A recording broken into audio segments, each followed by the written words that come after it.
Blunt. Gold is up around 40% this year. That's not speculation, it's reality. And if a portion of your savings isn't diversified into gold, well, you're missing the boat. Here are the facts. Inflation is still way too high, the U.S. dollar is still too weak, and the government debt is insurmountable.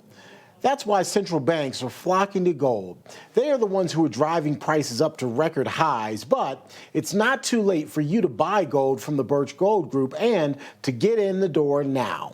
The Birch Gold Group will help you convert an existing IRA or 401k into a tax-sheltered IRA in gold. You don't have to pay a dime out of pocket. All you have to do is text the word America to the number 989898 and claim your free information kit. There's no obligation here, just useful information. The best indicator of the future is the past, and gold has historically been a safe haven for millennia. So, what else is there to say other than to text the word America to the number 989898. Do so right now and claim your free information kit on gold.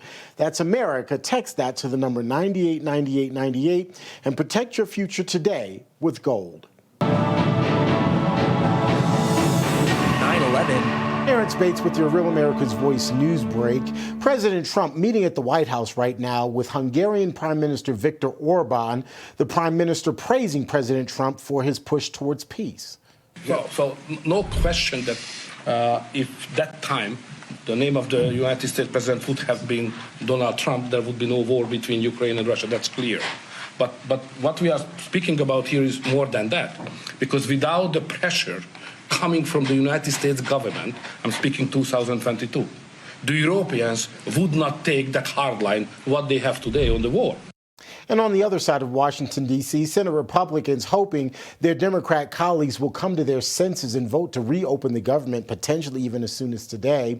Senate Democrats met behind closed doors on Thursday to discuss a deal for a short-term agreement that would allow Congress to address full-year appropriations bills.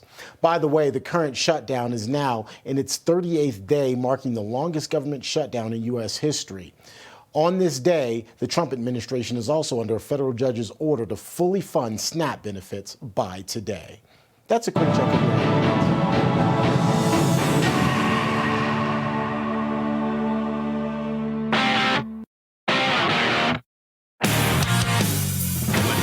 %, American-made, and darn proud of it. The Charlie Kirk Show. Welcome back to radio, and before we get to our next question, we've got Hillsdale College, Charlie's favorite. History, economics, the great works of literature. Did you study these things in school? Probably not. Or even if you did, you might need an enjoyable refresher. Hillsdale College is offering more than 40 free online courses, including their newest course on totalitarian novels. In this free 8-lecture course, you can learn from Hillsdale College President Larry Arnn as he goes in depth on 4 novels: 1984, Brave New World, Darkness at Noon, and That Hideous Strength. Even though these novels were written in the 1930s and 40s, I should say especially because they were written in the 1930s and 40s, they are highly relevant today as they show what a tyrannical government does to human nature. More importantly, they also show us that faith, family, and friends are worth fighting for. Maybe you read those books long ago in school. Maybe you've heard others talk about them and they seem a little intimidating. Let Hillsdale College help you make the most of them. Go right now to charlieforhillsdale.com to enroll. There is no cost and it's easy to get started. That's charlieforhillsdale.com to register. CHARLIE for Hillsdale.com. Give it a look. All right, so our next question is, let's go to Brandon. Yep. Brandon, unmute yourself and what's your question? Hey guys, I was just wondering, what was Charlie's favorite book that he wrote?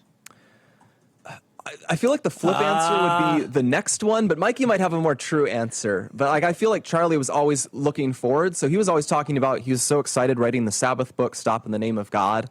I feel like the one we'd end up referencing the most probably was the college scam, just in the sense that was a very timeless topic, whereas right-wing revolution and MAGA doctrine were more embedded in a specific moment. But college scam comes up again and again. College is only more of a scam by the day, other than Hillsdale, of course. And so those are the two answers I'd think of. But Mikey, what would you say? Yeah, he loved all the books that he wrote, and he spent a lot of time on each one of them. And so each one of them are very special in their own unique way. Also, you just kind of get to see every aspect of his life as you get to read these books. When he was in his era of really pushing the college scam, he always pushed it, but that was when he was just obsessed with it. And then you can kind of see where his mind was at, where his headspace was at. Then right wing revolution, America's Turning Point. There's all these books that he wrote. But I personally, I feel as though one of his absolute favorites was his newest one that's coming out, which is Stop in the Name of God. And he was just so spiritually invested in that book. He was so obsessed with the book, the amount of time that he spent on it, talking with people that could give him knowledge and wisdom. And he wanted to just understand. He wanted to get it right, because he used to always say that the Shabbat is a gift, and you just need to receive the gift. And your punishment for missing the Sabbath, Shabbat, is that you missed the Sabbath. It turns out that the punishment was, in fact, missing the Sabbath, because it was such a gift in his life. And he wanted to just share that with the world, that he would just stop one day a week and be with his kids and his wife, and that time was dedicated to them. But he was so spiritually invested in this book, and it was really amazing and beautiful to be alongside him as he wrote this and went deep on this book and just really dived in. But he finalized the book probably the week before he was murdered, and he was so happy with it, and it's just an amazing book. I can't wait for the world to see it, to read it. I just was looking at the copy literally today and was just in awe of what he was able to accomplish with this beautiful book. Do you guys know when that one's coming out, or? It should be coming out just. Yeah. At the beginning of this next year, I believe, is when it's coming out. But pre-order sales are actually available right now. And I know it's finalized and ready to go. I was looking at a copy today, but you're going to really enjoy it. Thank you so much for that question. All right. Our next guy, we have Jimmy. Jimmy, unmute yourself. And what's your question? Yeah, thanks, everyone. Appreciate all you guys do. So the question is wrapped around, Trump had an amazing win. Of course, Charlie Kirk, I loved everything he did to help do that with you and the team as well. And so he won the popular vote. He just won so much. So we're trying to get through his agenda. And his agenda seems to be, for many reasons, to be slowed down. There seems to be slowed down everywhere you look.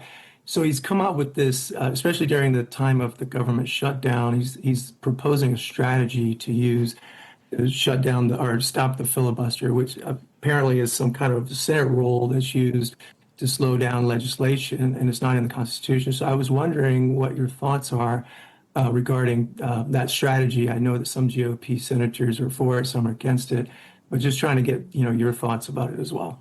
Yeah, I'm happy to weigh in on this. I have weighed in on it in a few other shows. So I'll throw it to Danny and Mikey to see how you guys feel it as younger voices, how you feel about Senate institutional reform, if you have anything to say. Otherwise, I can revisit what I've said the last few days. I hear it from both sides, but from my point of view, from what I've seen, I think it's dangerous, because I don't like the idea of giving the Democrats in the future the possibility of just running wild with whatever radical ideas they want, especially with recent elections. They could gain back power pretty quickly here. And so I think there's definitely, we should be careful about doing it. And so there's some aspects that I'm kind of worried about if we do go through with it. Yeah. Mikey. Blake, I'll let you take it. I will just say this. Gen Z as a whole, I'm a little worried that I don't think they necessarily care about things like this. Yeah, that's possibly I think Republicans need to find the right...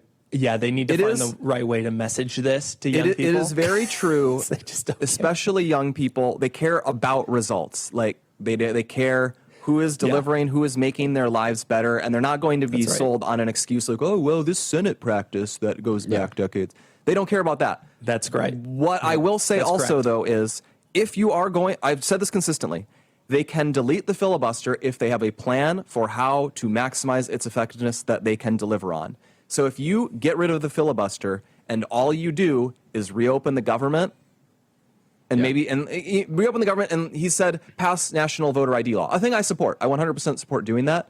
But I think if that's all you got from it, that would be a huge waste of getting rid of the filibuster. And now you've made it just even that little bit easier for the Democrats to go totally off the chain the next time they hold power, which they likely will someday. Yeah, and if we know anything about Republicans, we're definitely very organized and all together and have many plans. I mean, Exactly. Of course, now, because you'd only have a year, you possibly only have 12 months until you have, and then, and the plus the lame duck period. You have basically 14 months before you have possibly losing the Senate, possibly losing the House. And then in that span, you could pass a lot of legislation if you had a majority ready to go. You could change America's immigration laws. So no more asylum seeker nonsense, cut back on legal immigration, get rid of the diversity lottery. You make deportations way easier. You roll back all these weird legal exploits they've developed over the decades. You could reform regulatory laws, reform environmental laws so we can build those houses that we wanted. You could blow up the student loan system, say, we're not giving endless money to universities anymore, and you could pair it, we're not funneling endless money to universities. Also, we're going to forgive a lot of outstanding student loan debt. That's the way to do it, not just the way Biden did, where he just snaps his fingers and makes it go away and turns the money spigot on forever. There's so many things you could do when you get rid of the filibuster, but we have a lot of bad senators in the Republican Party, too many. It's unfortunately the case. We're trying to make it better. They've gotten a lot better. This is a much better Senate now than we had in 2017. But it's not a perfect Senate. It's not an entirely on-message Senate. And so I've just tried to warn people, if we get rid of the filibuster, we could get very disappointing results with the current Senate we have. And yes, are the Democrats likely to get rid of it the next time they have power? Yes. But even if they have to spend a few weeks getting their ducks in a row to do it, that is a few weeks fewer before they're actually able to do it. And it makes it feel more transgressive when they do it. If we get rid of the filibuster, we own getting rid of the filibuster. And Democrats can claim with far less shame than they would otherwise, we're just doing what Republicans let us do. You always have to think, what is the next order of business when you take an action in politics? And I try to make sure people remember that on the filibuster question. But if we're ready to take it, if we have the agenda in place, then by all means, full steam ahead. Tom is our next question. Tom, unmute yourself, and what's your question? Hey, guys. So you're doing such a great job. I miss Charlie greatly, but you really are stepping into the role. Thank you. So listen, I'm a senior member of Generation X, and by 2 days. So don't get me started on the boomers, not my favorite, but I'll just leave that there. And ask this question: How do I and other Generation Xers help the courageous generation step into their role right now? What could we do? How could we encourage? How could we connect? Yeah, that's an amazing question. And Gen X and boomers too. Here's the thing. The suspicious people that are suspicious of you are the ones you want to win over because they're guarding their loyalty to you. Once you win someone who's suspicious of you over, they're beyond loyal to you. And boomers, they love their generation. They want to make sure that their generation is good. And I just think that's very honorable of them. And if Gen X and boomers, the best way you guys can help us is just know we need help. And you guys, you've been through life. You've experienced the ups and the downs and the tragedies and the hardships, and we need your help. And Gen Z and young people in general, we need your help. And so 2-3 weeks ago, I spoke at Liberty. Erica was supposed to speak there, and she couldn't travel. She asked me to go fill in for her. So I traveled and went and spoke at Liberty, and that was my speech is they are the courageous generation. That is what Erica labeled them as, is the courageous generation. They have a lot of courage, but they feel a little bit hopeless. And courage without hope leads to recklessness. And so they're a little reckless. They don't know where to turn. They need help. That's why you see young people turning to radical ideas as the solution to their problems with Mamdani and other radical candidates. And we just need help. Be there for us. Oftentimes people would just kind of tell the younger generation, pull yourself up by the bootstraps, figure it out. But we are courageous. Help us find our way. And there's nothing that will stop this courageous generation of young people, as Erica called us, to change America. Our hero was Charlie Kirk. We are fired up. We love Charlie, and our hero is gone, and we want to put our courage in something. So thank you. So what an incredible question. Thank you so much. Thank you. Thank you. Thank you. What a great answer. That gives me encouragement and hope, because I know this generation is going to fulfill what God has for them.